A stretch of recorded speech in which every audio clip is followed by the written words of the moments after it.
নমস্কার, আমার নাম জয়ন্ত মণ্ডল।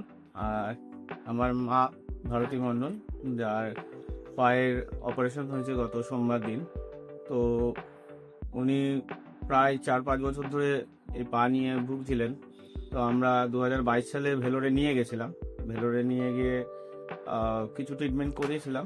তারপরে অপারেশনের কথা বলেছিল, তো আমরা ওখানে করাইনি। তারপর গত 1 বছর আগে আমি ডক্টর সঞ্জয় কুমার মাহাতো খোঁজ পাই আমাদের বাড়ি চুঁচুড়ায়। তো তারপরে ওনার সাথে আমরা গত 1 বছর হলো, মানে ফেব্রুয়ারি মাসে 2025 সালে ফেব্রুয়ারি মাসে আমরা ডাক্তারের সাথে ভিজিট করি এবং মাকে দেখাই। দেখানোর পর উনি এক্স-রে করতে দিয়েছিলেন এবং রিপোর্ট দেখে বলেছিলেন যে এটি ওটি করতেই হবে। তো আমরা তারপর থেকে ডাক্তারের সঙ্গে মোটামুটি আহ, যোগাযোগ ব্যবস্থা রেখেছিলাম এবং দেখিয়েওছিলাম। দেখানোর পরে উনি সাজেস্ট করেছিলেন যে আহ, এই ডিসেম্বর বা শীতকালের দিকে এই ওটিটা করলে ভালো হবে।